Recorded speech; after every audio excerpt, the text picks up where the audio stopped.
শুক্রবার আস্থা বিশেষ ট্রেন ত্রিপুরা থেকে অযোধ্যার উদ্দেশ্যে ফের রওনা দিল বাধারঘাট রেল স্টেশন থেকে। এই বিশেষ ট্রেনটিকে ফ্ল্যাগ অফ করার জন্য সেখানে উপস্থিত ছিলেন মুখ্যমন্ত্রী অধ্যাপক ডক্টর মানিক সাহা, বিজেপি প্রদেশ সভাপতি রাজীব ভট্টাচার্য, বিধায়ক কিশোর বর্মন সহ অন্যান্য কর্মকর্তারা। প্রত্যেকে সবুজ পতাকা নাড়িয়ে এই বিশেষ ট্রেনটি যাত্রার শুভ সূচনা করেন। এদিন মুখ্যমন্ত্রী ডাক্তার মানিক সাহা কি বললেন আসুন আমরা শুনে নিচ্ছি। সেখানে ভগবান শ্রীরামচন্দ্র জিকে দর্শন করতে আমাদের ত্রিপুরা থেকে এই নিয়ে 3টি ট্রেন এখান থেকে গেছে এবং যারা পুণ্যার্থীরা আছেন তাদেরকে আমি আমাদের যাত্রার শুভ হোক সেটা আমি ভগবান শ্রী রামজির কাছে আমি প্রার্থনা করব।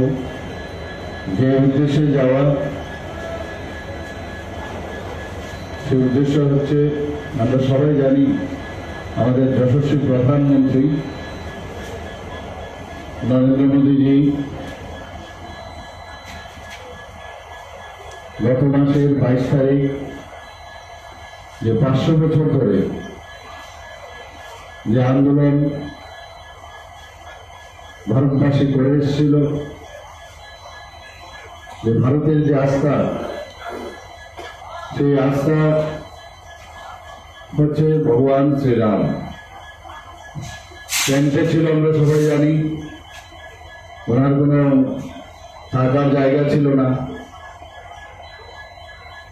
তো আমাদের মাননীয় প্রধানমন্ত্রীজি সেখানে রাম মন্দির, ওনার যে চিন্তা ভাবনা, সেই চিন্তা ভাবনার মাধ্যমে সেখানে অযোধ্যাতে রাম মন্দির তৈরি করেছেন এবং ট্রেন থেকে রামলালাজিকে সেখানে প্রতিষ্ঠিত করেছেন। 22 তারিখ আমরা সবাই দেখেছি কিভাবে মাননীয় প্রধানমন্ত্রীজি সেই রামলালার প্রাণ প্রতিষ্ঠা করেছেন। বহু পুণ্যার্থী সারা ভারতবর্ষ এবং বাইরের থেকেও, বিদেশ থেকেও মানুষ আসছে দেখার জন্য।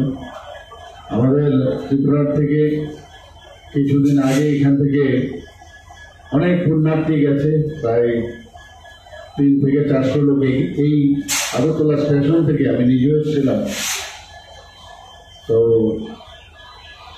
ওনাদের যাতে সুন্দরভাবে পৌঁছতে পারে তার জন্য বেস্ট উইশেস জানার জন্য আমরা এসেছিলাম। কিছুদিন আগে ধর্মনগর থেকেও গেছে এবং আজকে এখান থেকেও যাচ্ছে এবং আমবাসার থেকেও, ধর্মনগর থেকে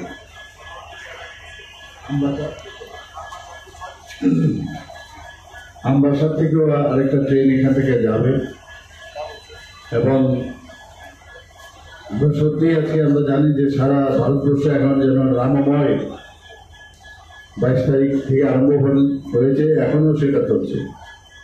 আমাদেরও সমস্ত যারা ক্যাবিনেট মিনিস্টার তাদেরকে নিয়ে যাওয়ার একটা প্রোগ্রাম হয়েছিল।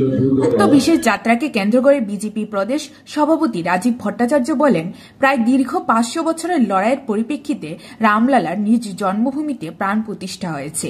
বিভিন্ন ঘাত প্রতিঘাত পেরোতে হয়েছে রামলালার প্রাণ প্রতিষ্ঠার জন্য। তাই রামলালাকে দর্শনের জন্য সরকারের পক্ষ থেকে একটি বিশেষ আস্থা ট্রেন দেওয়া হয়েছে, যাতে ভারতের যে কোনো প্রান্ত থেকে যে কেউ রামলালাকে দর্শন করতে পারে। প্রায় সুদীর্ঘ 500 বছরের যে লড়াই, আমরা যারা সনাতন ধর্মে বিশ্বাস করি, এই সনাতন ধর্মের যে লড়াই 500 বছরের, সেটা গত 22শে জানুয়ারি আমাদের দেশের যশস্বী প্রধানমন্ত্রী পৌরোহিত্যে রামলালা তার নিজের জায়গায় প্রাণ প্রতিষ্ঠা হয়েছে। এর থেকে আনন্দের, এর থেকে ভাবাবেগ আর কি হতে পারে। তাই সারা দেশ জুড়ে মানুষ সেখানে রামলালাকে দর্শন করার জন্য মানুষ যাচ্ছেন। ত্রিপুরা থেকেও রাম ভক্তরা সেখানে উপস্থিত হওয়ার জন্য বিশেষ ট্রেনের, সেখানে আপনারা জানেন অলরেডি গভর্নমেন্ট অফ ইন্ডিয়া আস্থা ট্রেনের ব্যবস্থা করেছে, স্পেশাল ট্রেনের ব্যবস্থা করেছে। এই ট্রেনের মাধ্যমে রাজ্যের বিভিন্ন প্রান্ত থেকে রাম ভক্তরা সেখানে যাচ্ছেন।